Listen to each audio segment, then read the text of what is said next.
Let's do this. The Cult of Hockey podcast by the faithful and for the faithful. I'm David Staples of the Edmonton Journal. I'm here today with Bruce McCurdy. Welcome back, Bruce, to the land of the happily living. We've been had a little bit of a health scare this week, which is why we haven't been doing the Cult of Hockey podcast. We've had took a little break as Bruce has been not feeling very well. So just tell us what happened, Bruce. Yeah, I haven't been writing either. Sorry about that. Thanks for filling in 2 or 3 slots for me there, David. I was I came under the weather midweek and just had a number of bad days in a row with sort of mild symptoms. Like low grade headache and sweats in the night and body aches and pains and a little bit of tightness in the chest, and I thought, yeah, just given the general background of things, in some ways, any one of the symptoms was something I've had before. The particular collection was a little different and the duration is a little different. I'm still not feeling 100% to be frank, but uh, on Friday I went to take a COVID test and I was uh, able to book a test at that day, Friday morning, and I went in the afternoon to the Edmonton COVID Testing Center, which is putting through 1,000 tests per hour from 8 a.m. to 8 Wow. p.m. Can you imagine? And so my wife and I went in and we both took the test. And um, Sunday morning around 10 o'clock, I got an automated phone call. Basically, I think 42 hours from after I took the test, I got the automated phone call, and it gave a lot of preliminary stuff before telling me the news I was waiting to hear, which was that my test came back negative, which, as you can imagine, was an absolutely massive relief after several days of being in the dumpster and for all the precautions. I mean, I literally have touched 2 human beings in the last 6 months, my wife and my son. I've not darkened the door of any other building without a mask on and taking as many precautions as possible, the 2 meter rule and everything else. And yet, the COVID numbers are rising in our part of the world lately. And it is an insidious thing that really has a knack for transmission. So I was trying not to be scared, but I can't. I was nervous. Can't lie. And it's And fascinating, Bruce. Like, even though you've been taking all these precautions and you didn't catch COVID, you caught something somewhere, right? yeah, Or so absolutely. you did catch something, right? Like, so yeah, I've been wondering if colds and flus are going to really crash. Like, if there's not that many colds and flus either because of everything everybody's doing. Hey, and I just want to say, Bruce, about the testing, like, not Hmm. every, I think governments generally have really struggled with this. There's been a lot of unknowns around this. There's no there's no real right answers, and we've seen varying responses, like New Zealand, which locks down, like that. First couple cases they locked down, to Sweden, which didn't lock down very much at all. And I think if anyone's, like, I personally believe, if anyone's honest, we won't know until about a year or two which approach was actually the right approach and Right. what is the best practice. And we don't know those things, but we do know one thing, I think, that one of the things that governments can do to keep things going and keep people calm and happy is to have lots of testing. And I want to. There's a in the Alberta government. Let me just get his name right, because there was a guy in the Alberta government who was in the purchasing department, Bruce, and he got word in December of bad things happening in China, um, and he was the one who. Let me just find his name here. Purchasing, who ordered, before anyone else in the world was really onto this, at least in North America, he was ordering supplies, including reagent, from all over the world to stock up in Alberta, to make sure that we would have, masks and personal protective equipment and the reagent. His name's there's your cat, Jitendra J.P. Prasad, from AHS Procurement, and he just did a fantastic job for us all. And I'm going to suggest you got the benefit of that this week, and that you went in and very quickly as anyone in the world right now, you got results back and are able to get on with your life with a little bit more equanimity than previously. So I just think JP Prasad was a real hero of this whole COVID epidemic, and deserves for people to know his name and get that kind of praise. Excellent. Yeah, my wife is still waiting for her results, but I guess that's because she ticked the box asymptomatic, and I ticked the one that said symptomatic. So mine got prioritized, and I got quicker results, and that's great. By the way, that was the other thing that changed in my life in recent days is we finally we got a new cat. Oh, that's nice. That was Cat Stevens. We adopted a 5-year. You've got a number of cats, right, Bruce? We adopted a 5-year-old kitty from a friend of a friend who was leaving the province and couldn't take all their cats with them, so we got early returns are we got a really nice cat, and we lost both our pets at the beginning of COVID. Man, oh man, the house has been bloody empty without any animals in it, especially during this time when you don't have normal interaction with the outside world. To lose 2 of our 4 residents upstairs in short order was pretty brutal. You can probably remember how upset I was at the times that those happened. So Cat Stevens is a new name. Yeah, we can't change that name now, can we? Not when she's had it for 5 years. So. Well, Cat Stevens changed his name, but yeah. Yeah. I did mention to Bruce, could you just make sure you're close to your mic? You're Yeah. not coming through loud and clear. I'm just a little bit worried that the audio for listeners is not going to be fantastic. All right, Bruce, we're going to talk about Oilers-related stuff. We're going to talk about just the upcoming drafts. You did a post before you got sick on the lack of Oilers draft picks in this draft and incoming drafts. We'll talk about some salary cap news from the Oilers, about Tyler Toffoli envy that I've experienced, maybe you have as well, about the rumor that Brian Lawton talked about of the Oilers trading 2 of 4, prediction that he made. Actually, not the rumor, the prediction that he made, which he said just was not based on any inside information, that the Oilers would trade 2 of 4 of their top 4 D-men from last year. Talk about the Patrick Russell signing, which happened today. Why don't we start, Bruce, with the latest news in that Patrick Russell, one of your underdog favorites, signed a new 1-year deal with the Edmonton Oilers this year. And Bruce, I just did a post on it, and the more I dug into it, like if you had asked me yesterday, what do you think about the Oilers signing Patrick Russell, I would have said, whatever. But the more I looked at his underlying numbers, especially as we track them on his grade A scoring chance numbers and his shots, I will get into why I like that. The reason I wasn't that excited about it, Bruce, he played 45 games and he scored 0 goals. So he's an NHL forward. And you need NHL forwards to score and to put up points, and he didn't do that. So this is a major failing of an NHL forward. There's no getting around it. But in those 45 games, Bruce, according to our video analysis of all scoring chances, he got off 20 grade A scoring chance shots. So this is 20 shots that he took from the inner slot area. And usually you can expect to score on about 25% of those chances. So if Russell had any kind of decent puck luck, and that's what it comes down to, honestly, any kind of decent puck luck, and Patrick Russell would have had between 4 and 6 goals this year. And I think if he had scored 4 and 6 goals this year, people would have had just a slightly more thinking that this was a good idea to re-sign him.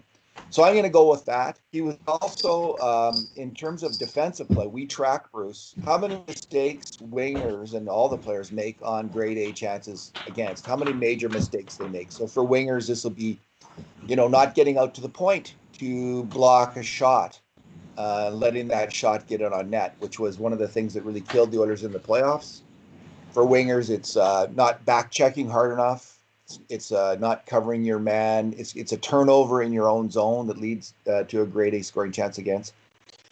Russell, there's 3 Oilers wingers that had significantly fewer mistakes in that regard than other players. And Patrick Russell, Bruce, is one of those 3 with Chason and Alex Chason. And the best at that was Joachim Nygard, who was the most solid defensive winger according to our numbers. So for all those reasons, Bruce, Patrick Russell, I'm glad that he's re-signed. What's your take on the player? And we're back. Had a little technical trouble there. I know that's probably shocking for people to hear that 2 techno geniuses would have any kind of technical issues, but that happens now and then, even to the most savvy, technologically inclined individuals such as Bruce and myself. Well, David, there's technophiles. I'm not one. There's technophobes, and I'm not quite one of those. I'm a technoflub. Stuff just seems to happen sometimes. Hopefully the mic sounds a little better now. It's never easy in this world, Bruce.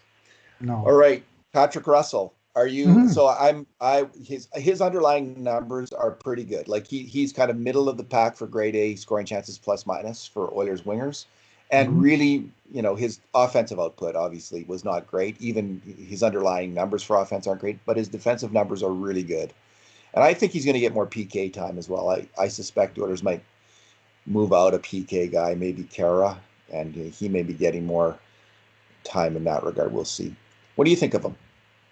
Well, I don't mind the investment. I mean, the organization's already invested 4 years in the guy. They signed him out of college as a 2-year ELC, as already an advanced age prospect coming out of college. And then they signed him to a 1-year extension, 2-way extension. Then they signed him again as a UFA last summer to a 1-way deal, but at the minimum. And now that's basically what they've done, NHL minimum. So it's not a matter that they've wasted any of the salary cap. I mean, you can't spend any less than the minimum. It's just a matter of finding NHL competent players as depth players. And, I don't even see him as necessarily a top 12 on the team. But if you're going to carry extra forwards, you want to have guys that can play the game, that have been experienced, that know your team a little bit, that, been around for a while. And I'm actually happy to see the Oilers trying to actually develop some continuity in that department. As you know, I've been banging the drum for years about the constant turnover in the bottom 6 and the fact that the Oilers don't seem to be able to grow any sort of internal nucleus, that they're always trying to bring in pieces from outside to fix a dysfunctional bottom 6.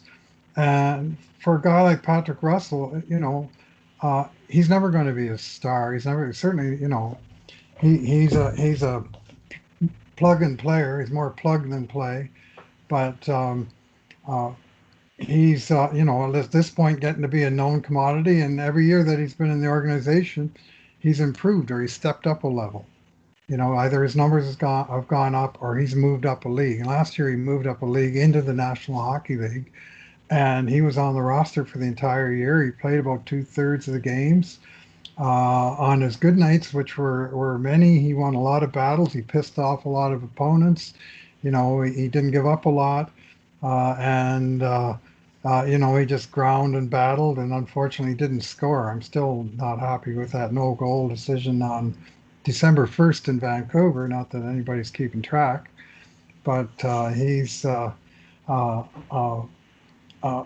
guy. He wins a lot of puck battles, and he just moves the puck north. He just battles along the boards, and he gets, gains a zone in the process of the puck battle, and he's a worker bee. And every team needs some of those. It's not like you're going to have a 50-man list and it's just going to be studded with 20 goal scorers. That's just not how it works. You need some minimum salary guys.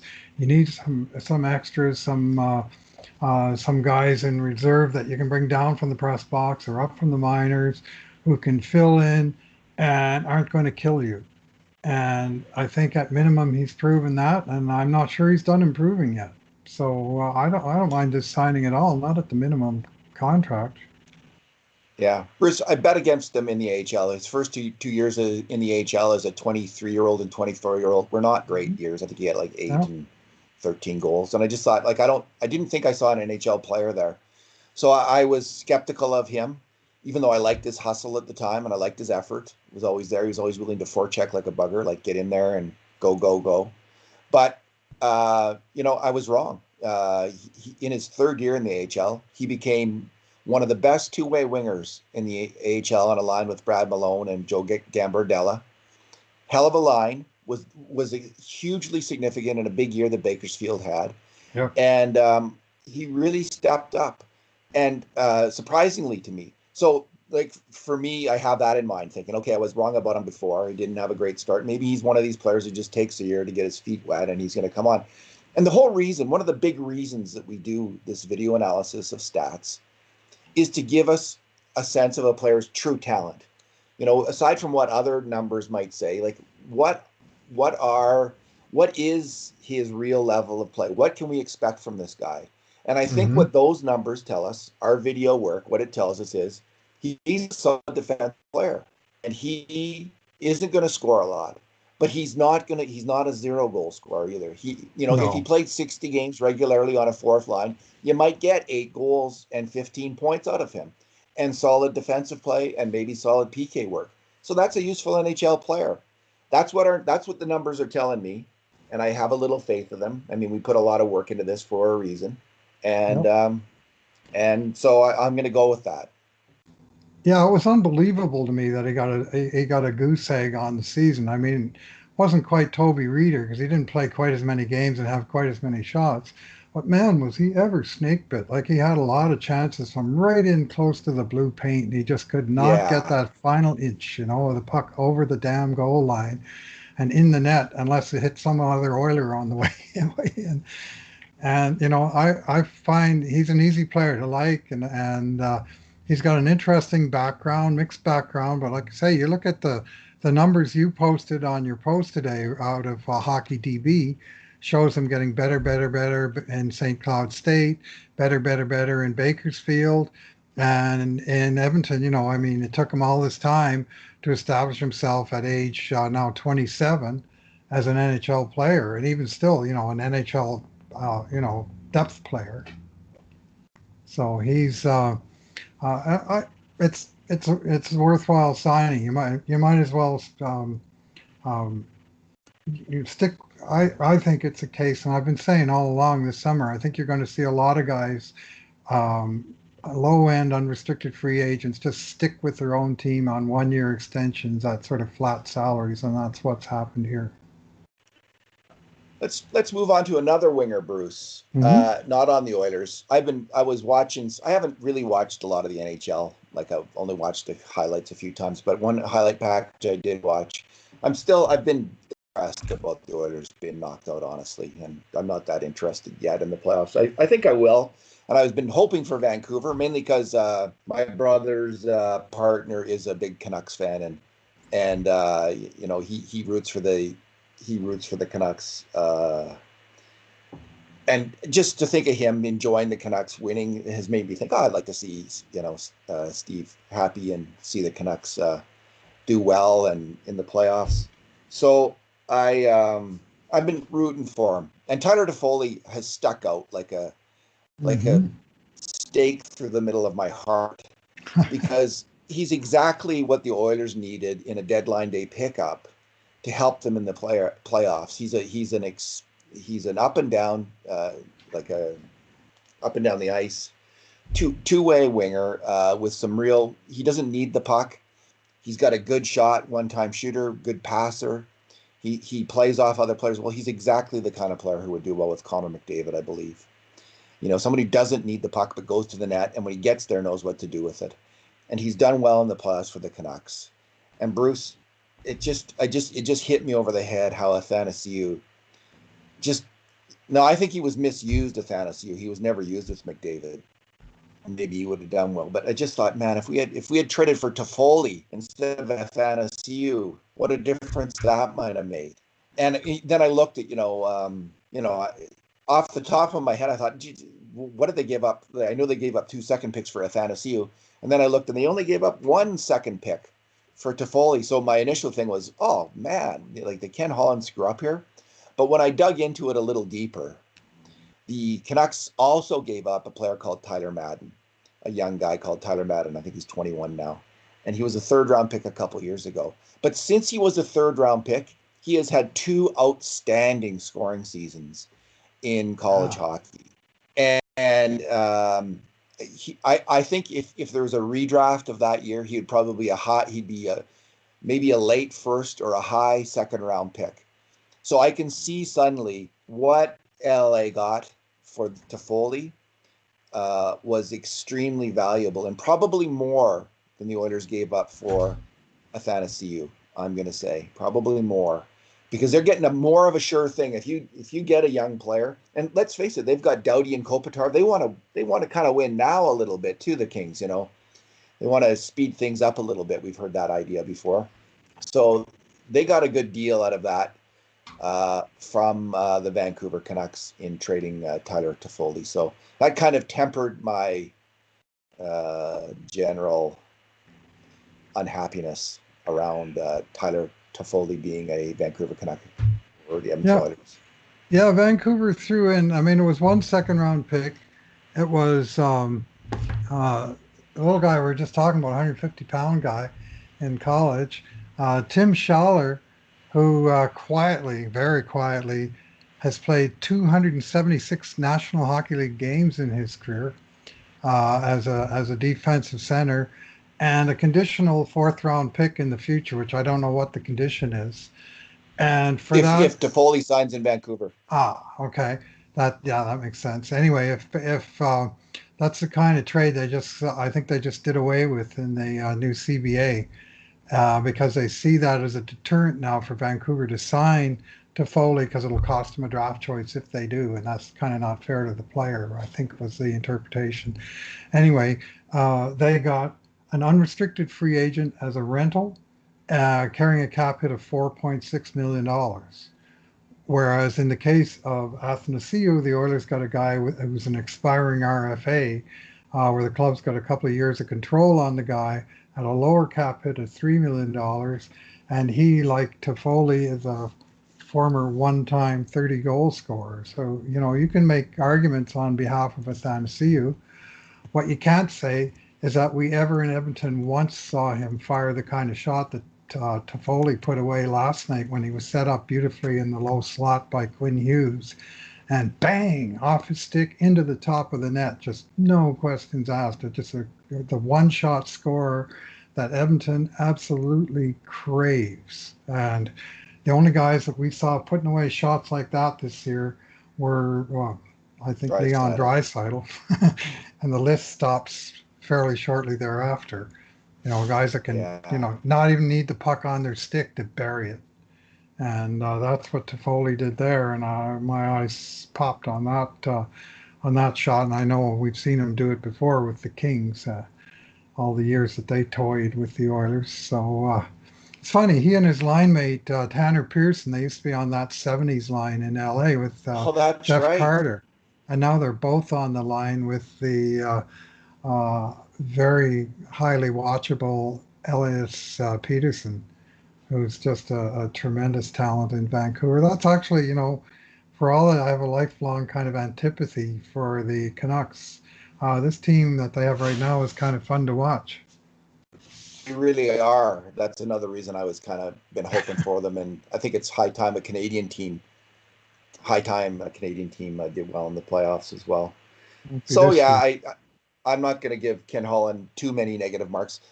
I will give Tip, again, I'll just bring this up one more time, a negative mark. I think that when Ennis got hurt, he needed to put Athanasiou with McDavid. McDavid doesn't need to play with Nugent Hopkins to succeed. Connor McDavid's a real soloist. He dominates the puck, and he needs players to go up and down their wing and go hard to the net. And I think Athanasiou can do that. and again, this coming year, if Athanasiou comes back, I'd like to see him and Nygaard on the world's fastest hockey line with Connor McDavid, and I think that might work. Although what I'm hoping for most, Alan Mitchell recently wrote a post at The Athletic looking at free agents the Oilers might sign. On top of the list was Hoffman from Florida. Oh, he's a And really, beauty. that's the ideal kind of winger. I think McDavid needs to play with this guy. He doesn't need to play necessarily with give and go players like Yamamoto and Nuge. Mm-hmm. He's his own give and go. You know, he puts it off the boards to himself. Off the boards to himself, and he goes. He's Connor McDavid. He is a difficult player to play with. He's a soloist, but certain players will thrive with him. And I think a Ryan Smith kind of winger who can go hard to the net, or a shooter like Hoffman. Those are the kind of wingers I'm thinking will be in the wheelhouse for McDavid. Like not Hemsky. He doesn't need to play with a Hemsky kind of guy, but that Ryan Smith kind of guy, that might work really well. So that's who, like a Brendan Gallagher type maybe. So that's who I'd like to see. But Athanasiou, I think, is kind of that kind of up, straight up, sticks to his wing. He didn't forecheck very well. He's got to pick it up. He's got to be far more aggressive on the forecheck if the Oilers bring him back. But I think the Tip missed a chance in the playoffs to put those guys together. Bruce, or the other argument was the Oilers. I think one guy that you can say is a one-shot scorer, James Neal, that never got a push on anywhere in the top six, even as he played well and other players struggled in the playoffs, and that kind of sticks in my craw a little bit. But, yeah. Salary cap, Bruce. There was some news. Daniel Nugent-Bowman of The Athletic interviewed Ken Holland and asked him if the Oilers would be a cap team, which means spending to is it $81.5 million, $81.5 million hard cap, which Brian Burke now says will probably last 5 or 6 years into the future. It's hard to tell the future, honestly. Who knows what the future is going to be like right now? Burke may be right or he may be wrong. But the Oilers, Bruce, and this being a cap team resonates, I think, a little differently with older fans than it does with younger fans. Because for about 20 years there, the Oilers consistently lost 15 to 20 years their best player almost every year because they didn't have the money to compete with the big boys in the NHL for players.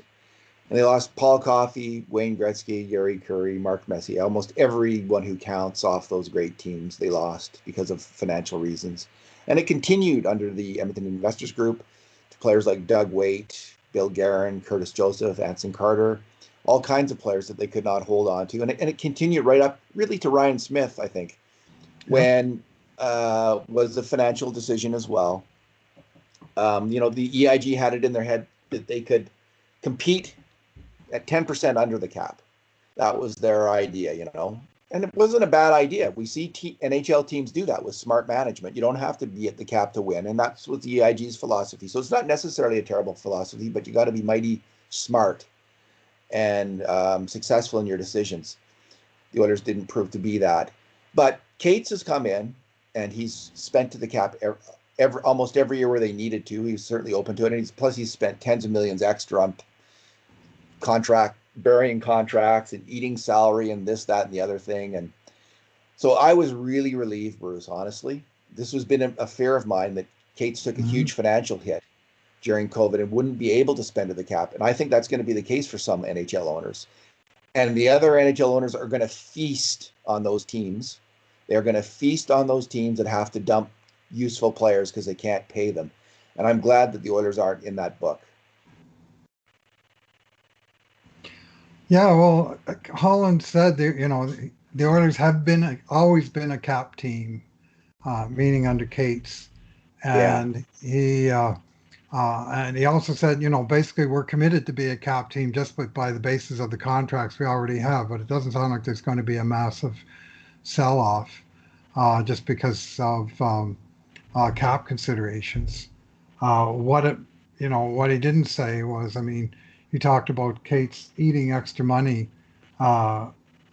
We detailed in a previous podcast how the Lucic trade cost Cates $9 million even though it didn't, basically over and above what showed up on the salary cap. But in terms of cutting checks to players, that deal turned a $42 million mistake into a $51 million, still a mistake.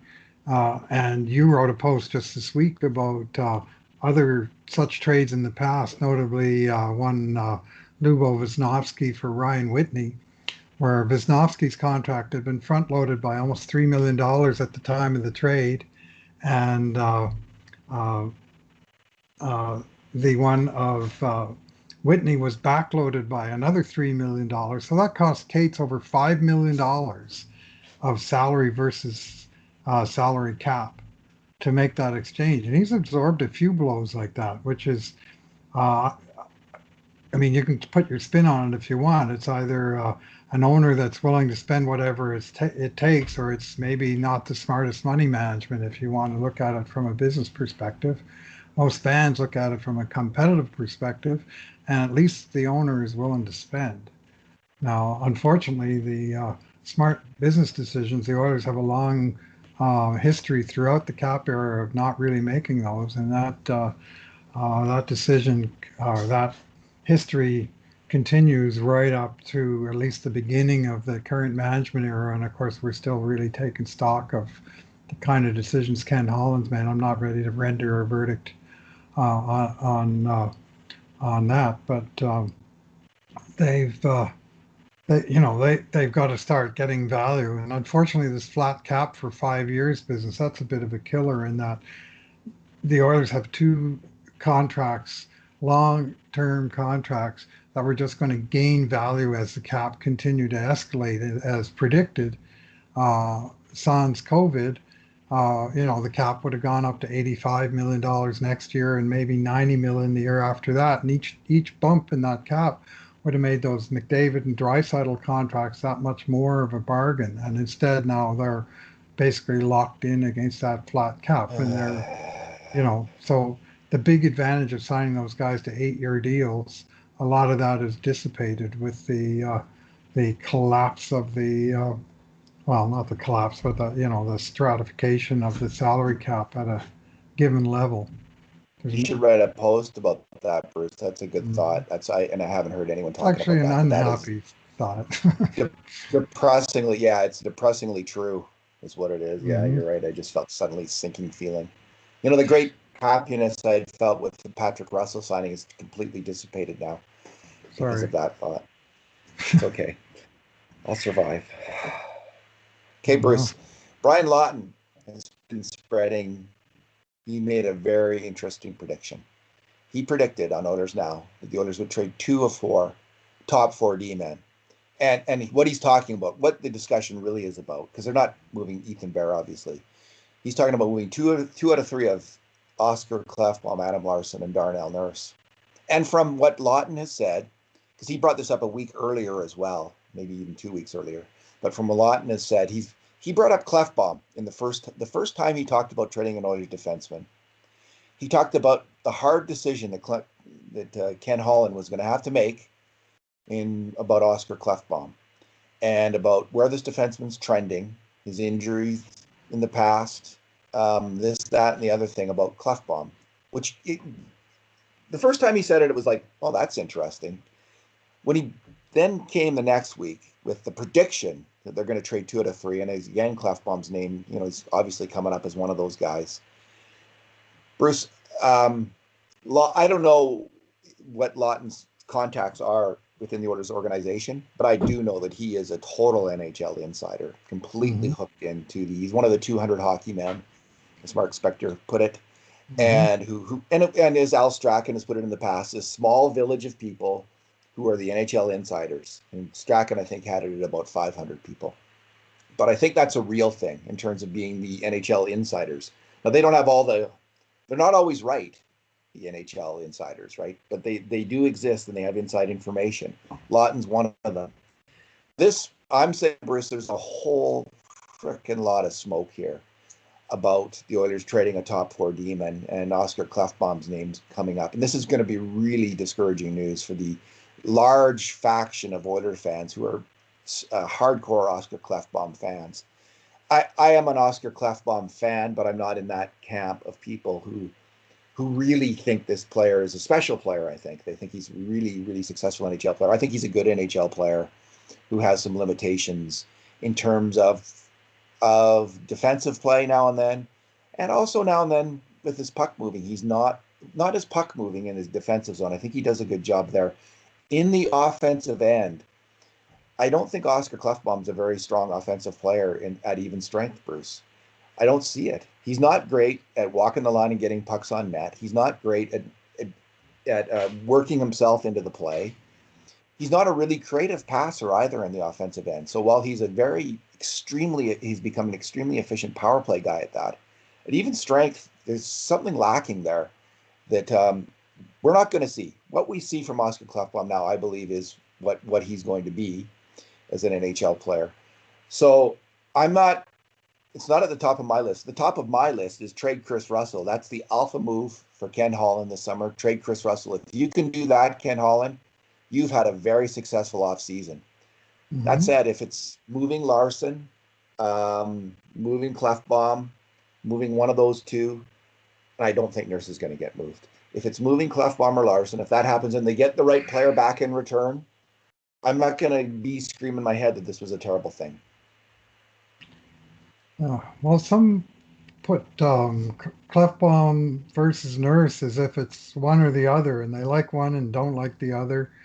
And there's a lot of people that would let Darnell go for, they just seem to think he's very overrated, or that he's, he has his limitations, and they always seem to worry about his next contract or the one after that, as opposed to, he's been a big bargain for the last 3 years in my estimation. But I mean, now they're starting to pay the piper next year, and he's going to be full ticket, and maybe then some from now on. But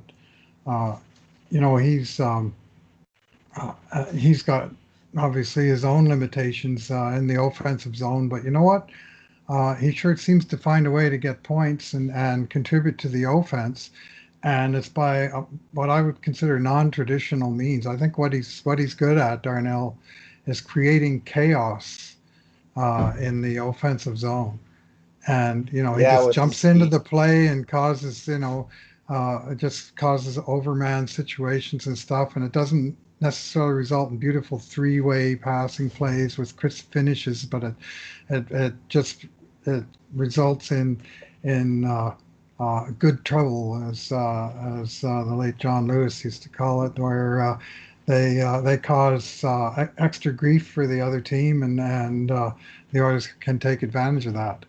And you look at his scoring stats, like he dwarfs all the other Oiler defensemen last 3 years, 85 even strength points, and Klefbom is next at 47. I mean, that's a chasm. And sure, that's in Darnell playing every single game over the last 3 years versus Klefbom missing 40 games over that span. But guess what? That's advantage Nurse. He stays healthy. He's a guy that can be, it seems like, counted on to be in the lineup night after night. And unfortunately, we cannot say that about Oscar Klefbom, who seems to get dinged up one way or another every year. And the team misses Klefbom when he's out, so that's one way to measure it. And my other observation about Klefbom, I enjoy watching him. I've enjoyed him as an Oiler.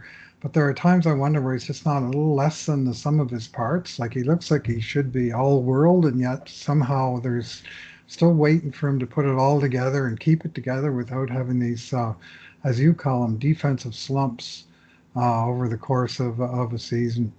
And so, I mean, hopefully there is still a next step that he's going to take, but it's time he took it. He just turned 27 years old now. Like, he really should be in his prime and at the top of his form by now. Both players were so profoundly disappointing. If you wanted to make in the playoffs, if you wanted to make an argument that you should move either of them or both, their playoffs this year, Nurse was like, I usually don't see Nurse the way that his biggest critics see him. But in the playoffs, as I said at the time, I suddenly saw it. He was running around all over the place. His defensive reads were awful, Bruce. They were awful. He so often abandoned the front of the net and left players open there. He just was not on his game at all. No. And Klefbom was similar. He was just in a different way because he starts to fade into the woodwork and not kind of boss the game. Like, Nurse is always bossing the game for good or for ill.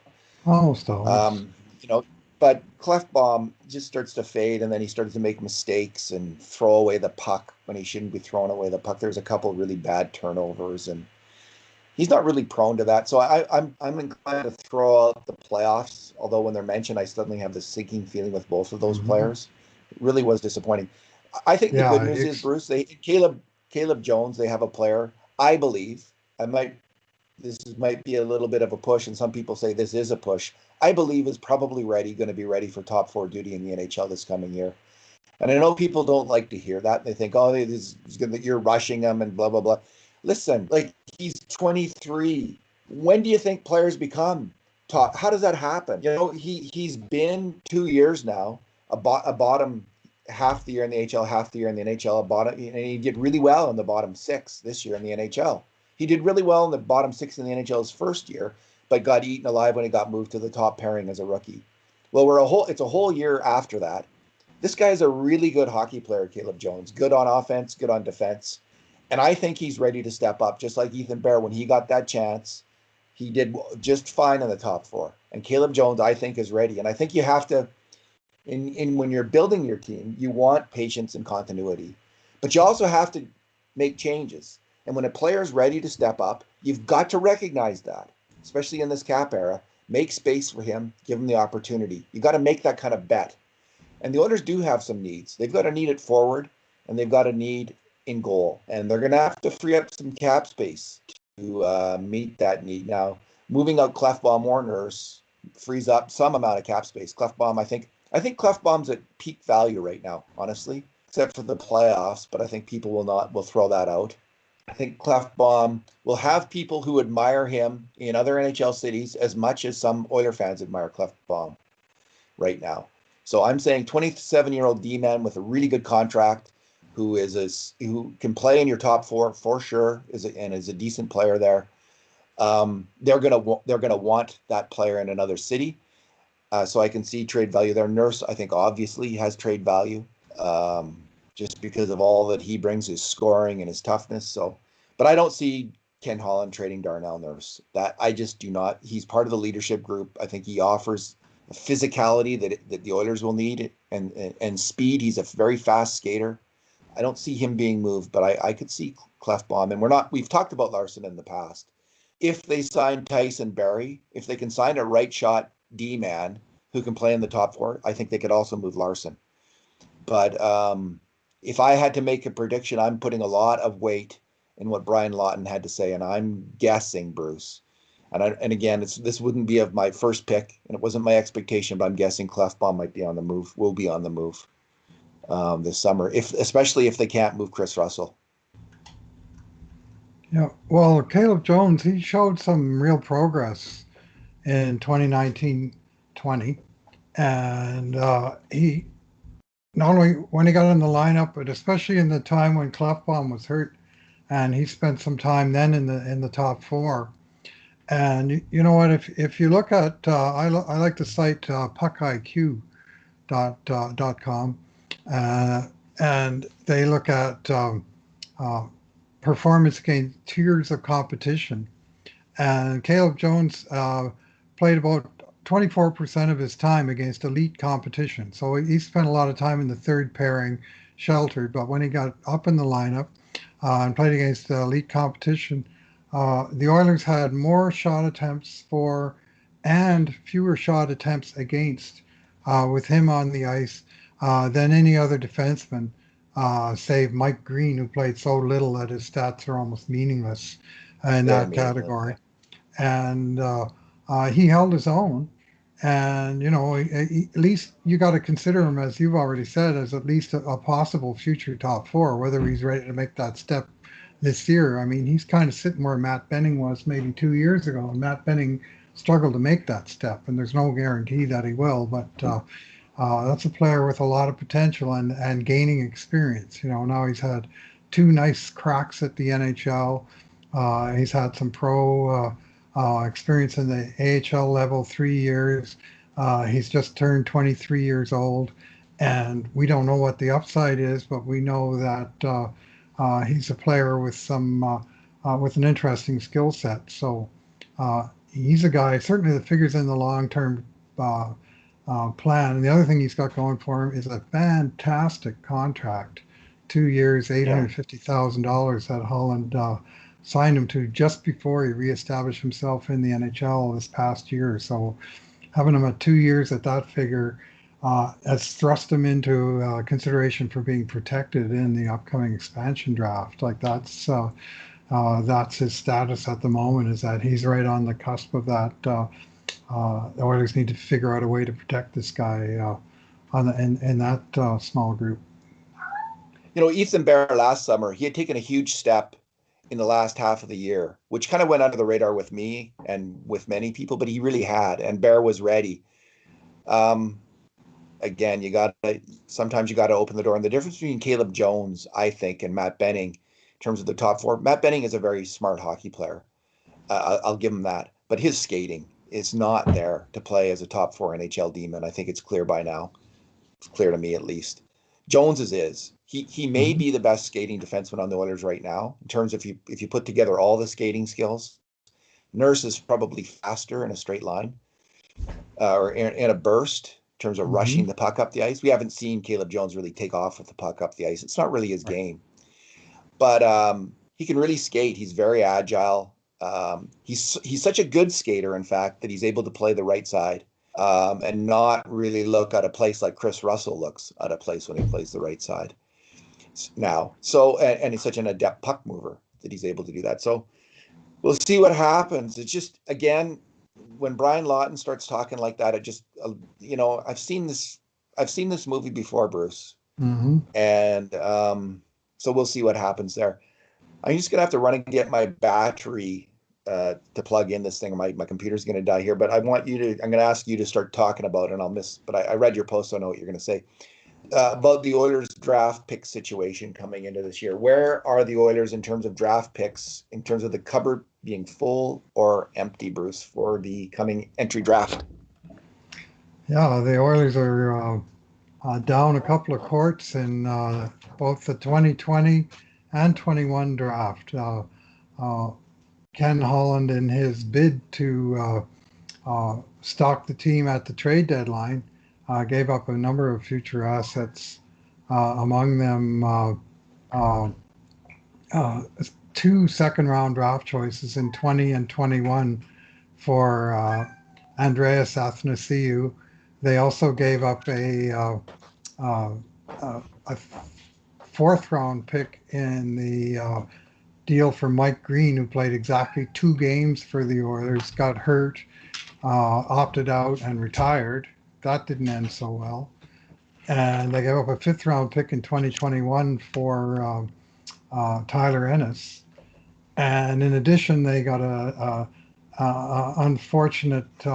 yet another unfortunate ruling from the National Hockey League in the James Neal trade, where Neal did not meet the threshold of 21 goals that should have triggered the condition to his draft choice, but the NHL, in their wisdom, said, yep, we're going to credit him with those goals. Calgary gets the pick, but they get it in 2020 or 21. So bottom line, the Oilers are without 5 draft choices. They've traded away 5 draft choices in the next 2 drafts, and they've recovered only 1 6th-round pick in 2021 for John Marino. So that's actually the lowest of any of the moved draft choices, is that 6th-rounder, and John Marino was probably by far the biggest asset of any of the guys involved in those trades. But such is life in oil country. So the Oilers, for all that they're at least now they're established as in the mix, but they're It's not like they're a top contender trading away for that last little piece that puts them over the top. They're not Tampa Bay trading away a first round pick for Barclay Goodrow, but they're going to enter the entry draft, the next two entry drafts as we stand right now, with only 10 of their 14 draft picks. And they've given up several picks in the rounds 2, 3, and 4 in the process. And it's not an enviable position, really. Now it's my turn, David. I got to let this cat out the door. She's starting to get a little perturbed. One moment. Yeah. You talk. The interesting news, Bruce, from this draft. There's been some rumors. I keep hearing the name Caden Gooley coming up. I think that's how you pronounce his name. Maybe Gould or Gull or Caden Gould. Anyway, he's a defenseman who played in the Western Hockey League, and there's talk with the 14th pick, or maybe by trading down in the draft. There's talk that the Oilers may draft this Caden Gooley or Gould. Do you not pronounce Caden Gooley's name? Gooley. Anyway, I'm not thrilled with that, Bruce. I'm not thrilled with that. And this is coming from, it's just weird that I'm not thrilled with it because I don't actually know anything about any of these players who are going to be drafted. But well, we know he's a defenseman. I'll say that. He's a defenseman, and it just seems like, why are you drafting another defenseman? Yeah, like, I know, well, you draft the best player available, but his Caden Gooley's offensive numbers in Major Junior, Bruce, they're not that great. And I'm not totally, you just can't go on that, but I think he got like 40 points in 60 games or something like that, and that's not great. I'm a little skeptical of it, but I know nothing about it, so I'll just shut up. I hope they get the best. I was hoping they were going to draft one of these great forwards who sound like they're going to be available, and they seem to be making all this noise. There's rumors. We keep hearing Caden Gooley's name. We've heard it from Stauffer. Now we heard Kurt Levens talk about it, and these are people who have contacts and sources. And I think I heard about it from another guy with who's got some inside knowledge now and then. So it sounds like they're really excited about this player. Maybe they're right. Maybe he's not going to be the next, what was his name? Jason Souls. Maybe he's not going to be the next, sorry, Bruce, for saying that. Maybe not the next Colton. Salmar Odolin. Maybe he's a player. And I should be, so I'm not going to say anything about it. Maybe that is exactly the right thing they're saying. Draft best player available, because if he turns out, they can always, if they have too many defensemen at that point, they can always trade a guy, which is completely reasonable, right? If you have good young defensemen, you can always find a use for them. And maybe the answer at forward, maybe what they're thinking is they're going to trade a defenseman right away for a forward, Bruce. Do you think that's going to happen? Well, I certainly think it could happen.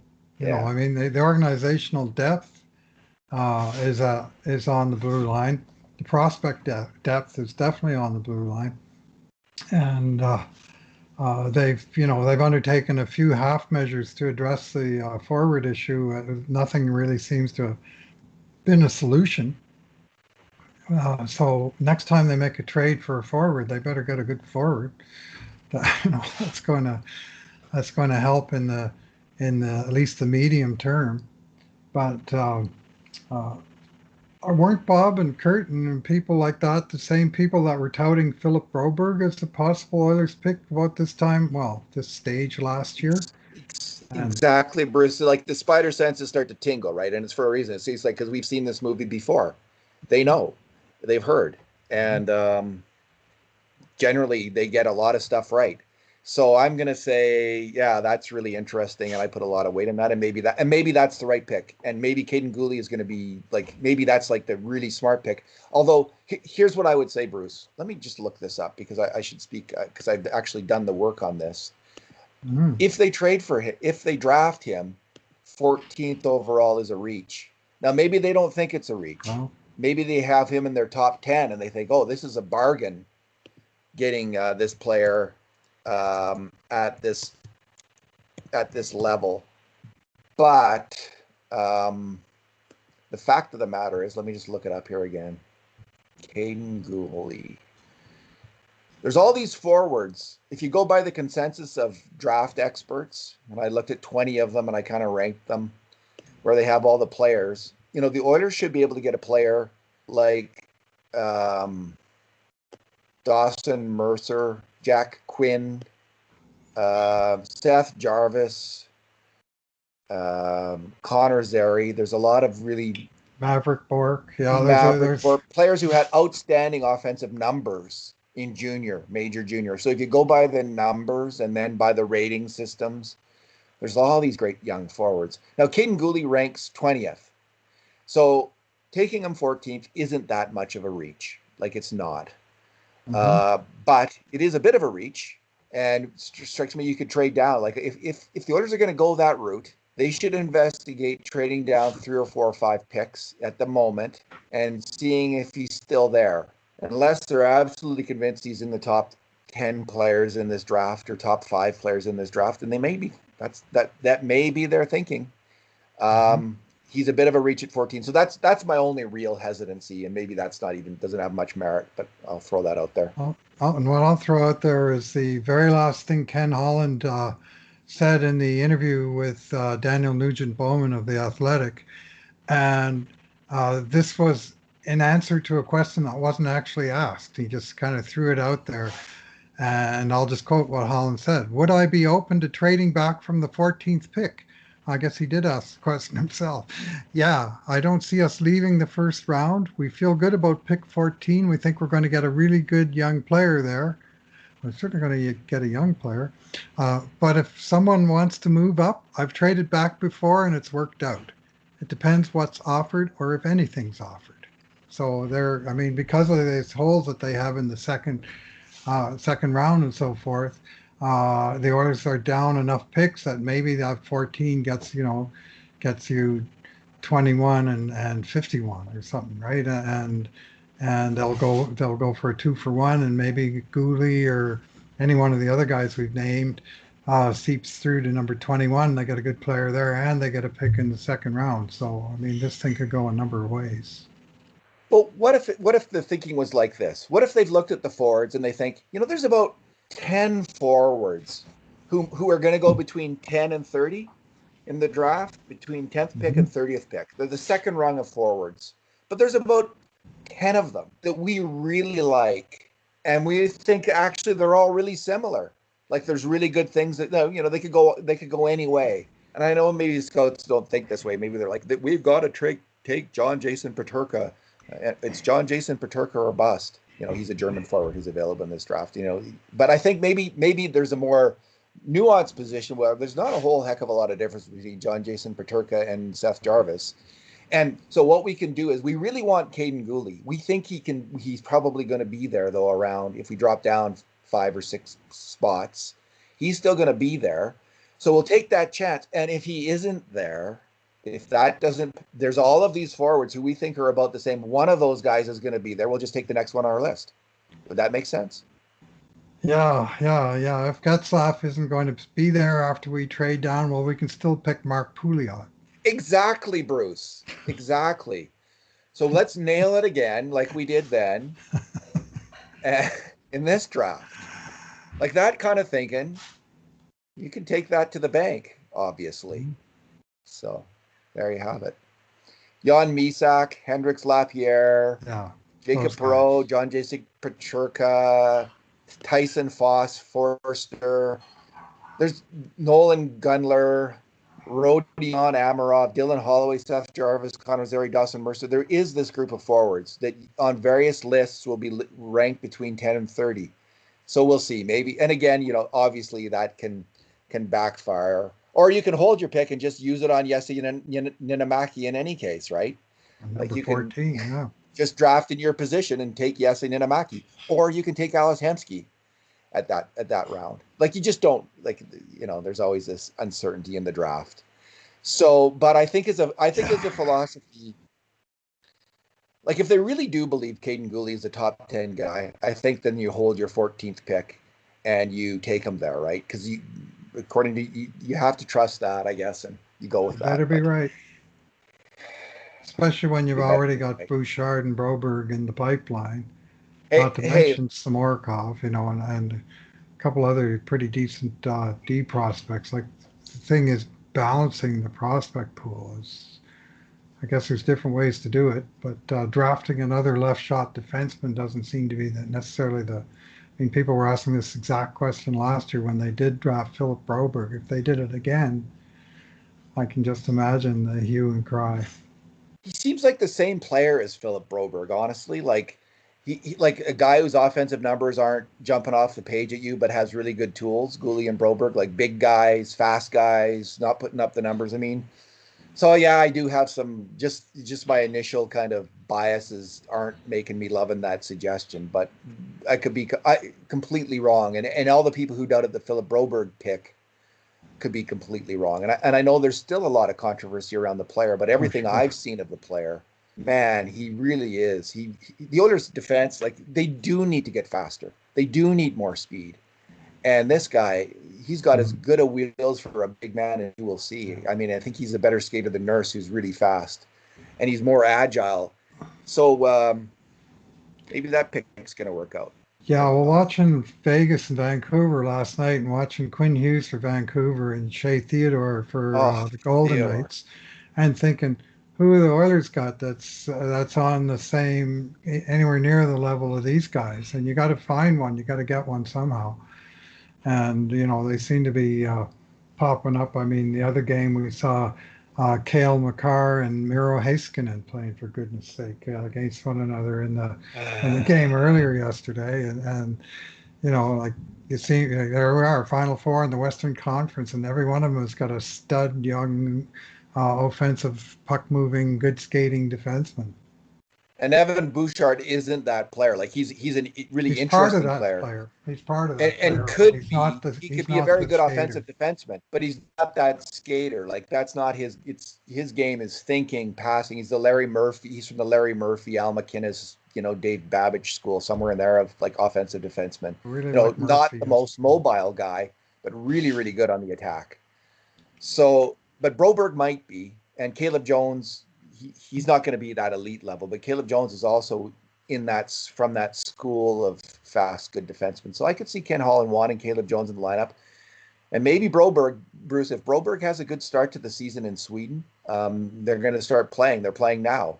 And if he gets a lot of ice time in Sweden in the first half of the year before the NHL season starts, who knows? Maybe he makes a sudden move on the Oilers as well. I doubt that. I think he'll probably.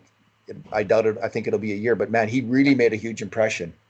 And speaking of impressions in Europe, Bruce, Jesse Puljujärvi has played, I think, 5 or 6 exhibition games, and he's put up 8,000 points in those 5 games.